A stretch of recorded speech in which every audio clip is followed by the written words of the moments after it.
আরেকটা property important, সেটা মনে রাখতে হবে। কোনো ইফ এনি ডিটারমিনেন্টে যদি ইফ এনি ম্যাট্রিক্স এর যে প্রিন্সিপাল ডায়াগোনাল হয়, প্রিন্সিপাল ডায়াগোনাল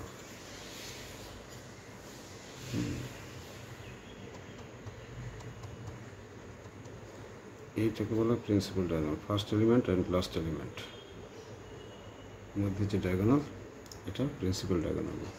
তো প্রিন্সিপাল ডায়াগোনালের এখানে matrix principal diagonal if any matrix principal diagonal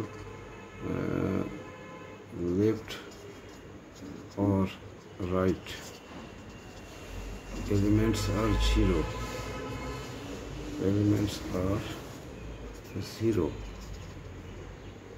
then delta is equal to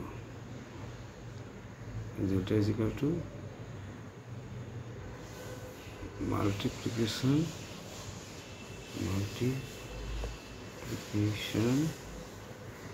of principal diagonal elements,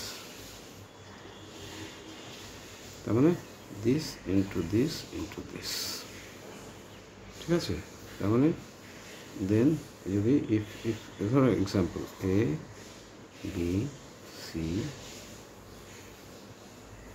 0 e f 0 0 c d e f g h i, দেখো এইটা হচ্ছে principal diagonal. তো এর একদিকে সবগুলোই zero, তাহলে এর ডেল্টা ইজ ইকুয়াল টু কি a into E into I. This is the example. এবার মনে রাখতে হবে। এবারে একটা এক্সাম্পল করি, অন্য সমস্ত প্রপার্টিস নিয়ে একটা এক্সাম্পল করি। ধরো এক্সাম্পল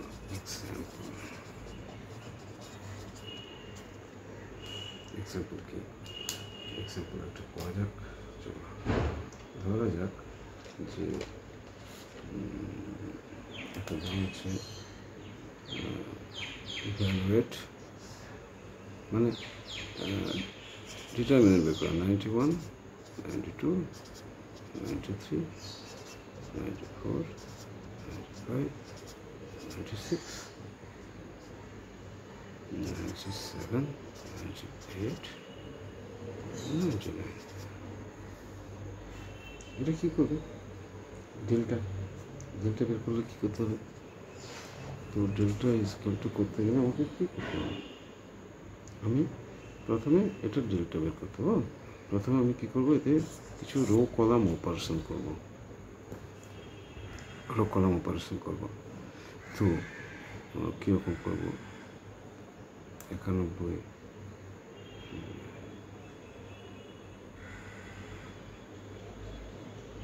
আমরা এদিকে করতে পারি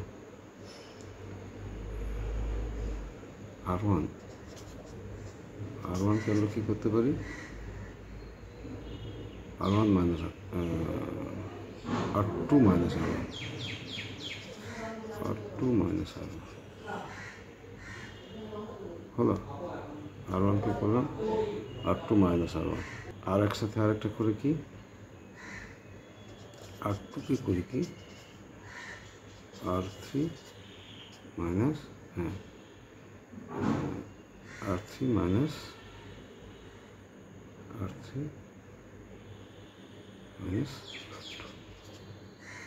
ঠিক আছে? এখানে দেখো এই অপারেশনটা হবে না, কেন? R1 is equal two R1 something, R1টা প্রথমে হবে। তো আমার কি অপারেশন দেবো? R2 equal to R2 equal to R2 minus R1, R2 minus R1, আর R3 equal to R3 minus R2। ঠিক আছে, এটা এবার করি অপারেশন। আবার কি আছে এখানে কলাম করছি, কলাম কলাম রো না column column column to C2 equal to C2 minus C1 C3 আমি কলাম অপারেশন করছি C3 minus C2 column operation করছি। ওকে, তাহলে প্রথমটা তো আমরা করে চেঞ্জ করছিল 91 94 97, এটা কি না C2 minus C1 C2 minus C1 92 minus 91 1 C2 minus C1 95 minus 94 1 C2 minus C1 1। আচ্ছা, এটা কি করছি C3 equal to C3 minus C2 C3 minus C2 1 C3 minus C2 1 C3 minus C2 1।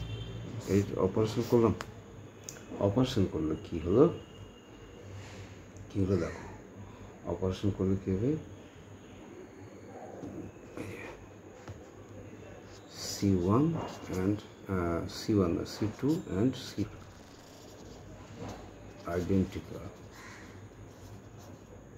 C1 and C3 are identical। দুটো rho বা column identical হলে কি হবে, দুটো রো বা কলাম আইডেন্টিক্যাল হলে কি হবে,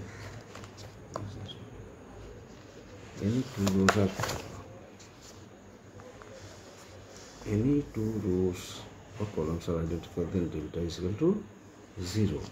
তাহলে এক্ষেত্রে দুটো আইডেন্টিক্যাল হয়ে গেছে, সো ডেল্টা আমরা বের করবো না, identical therefore delta is equal to 0। ঠিক আছে, এরকম করে প্রপার্টিসগুলো মনে রাখতে হবে, কয়েকটা প্র্যাকটিস করতে হবে আর এই রো কলাম অপারেশনগুলো জানতে হবে। ঠিক আছে, এই পর্যন্ত থাক, এটাতে